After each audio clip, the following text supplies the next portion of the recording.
como, né, na posição de analista, proceder ao problema da transferência, da contra-transferência, ou seja, ir além de uma relação aparente, de uma ponte, né? A gente pode pensar aqui em imagens numa ponte, mas também de uma bengala mesmo, né? Emocional, de apoio. Justamente quando o objetivo da psicoterapia é a autonomia, né? Com que o analisante tenha autonomia para lidar com as suas próprias questões.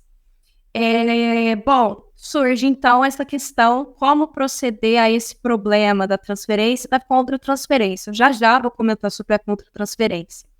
Além desse procedimento dialético comentado acima, de produções da atividade de ambos, terapeuta e analisante, eu gostaria de tratar rapidamente aqui do conceito de transferência, né? A contra-transferência é um estado de projeção mútua em que o Jung chamou de participação.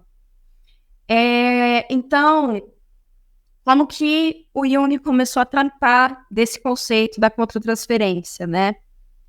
Ele observou que, mesmo quando o analista ele está conscientemente desligado dos conteúdos emocionais, né? Daquilo que toca o seu complexo, de certa maneira, a emoção ela pode exercer o seu efeito independente disso. E aqui, quando eu falo que a emoção exerce o seu efeito independente do analista estar consciente, é a emoção daquele conteúdo transferencial do analisante. Toca em alguma parte, em algum ponto cego que o terapeuta tem em relação a si mesmo, principalmente se o inconsciente de ambos houver alguma semelhança. E é aí que ocorre isso que a gente chama de contra-transferência. O importante aqui é ter consciência de que você foi afetado emocionalmente, de que algo tocou no complexo. E isso é muito sutil, né? E só a experiência, né, a prática clínica, ela auxilia a lidar com isso. E aí que surge essa questão, né? Como proceder a esse problema? Bom, a primeira coisa já comentada é ter consciência do fato de que ficou afetado pelo conteúdo emocional do analisante, pois se você não levar em conta que você se afeta, você vai ser levado por esse fator emocional inconscientemente, muito sutilmente.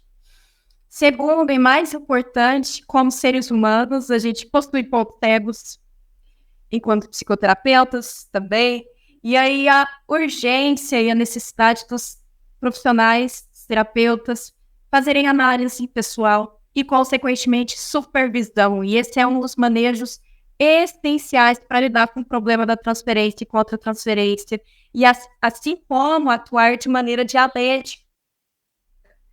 Né? Outra questão que entra, penso eu, na minha interpretação, no meu olhar para a atuação dialética, é você se afastar do juízo de valor e julgamento, né? Não se colocar numa posição nem superior ou inferior ao analisante. E aí a crítica do Jung também contra métodos exclusivamente técnicos, né? Nós servimos como um eco do analisante. O Jung usa bastante até mesmo a palavra espelho, né? Nós o acolhemos e não o enquadramos em caixinhas, diagnósticos, né? Há um limite para isso, vai encaixar até mesmo em conceitos junguianos, que a gente chega no limite da teoria e se depara com o indivíduo, com algo que ele tem de único.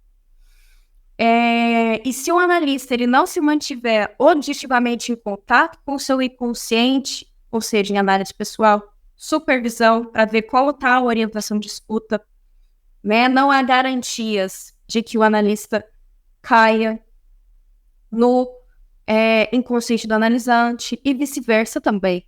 Então, o analista ele deve se manter objetivamente em contato com o seu inconsciente, realizando análise pessoal e supervisão de seus casos com outro profissional.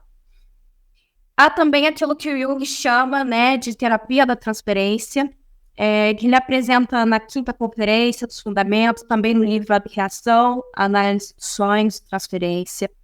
É isso que ele chama de terapia da transferência. Eu pretendo comentar de maneira mais profunda na próxima live, mas a grosso modo, e aqui é um dos outros manejos, né?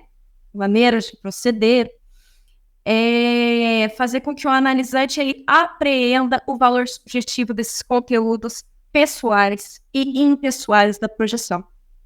Né? Lembra que eu falei que a projeção ela continha também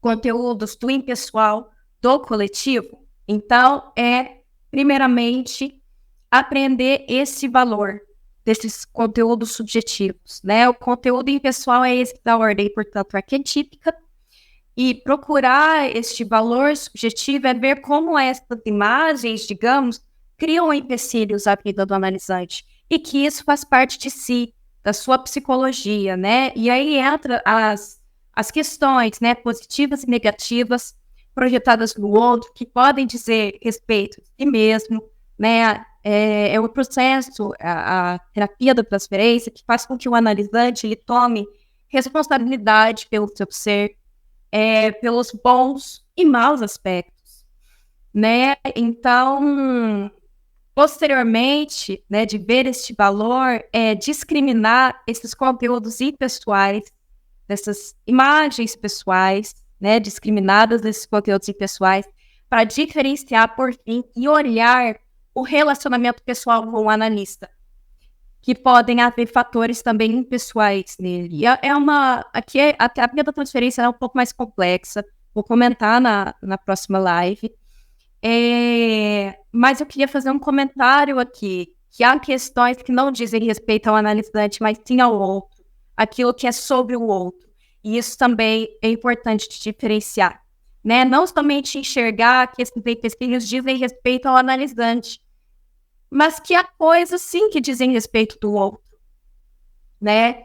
E isso vai de caso em caso, né? Cada caso é um caso único, rico em si mesmo.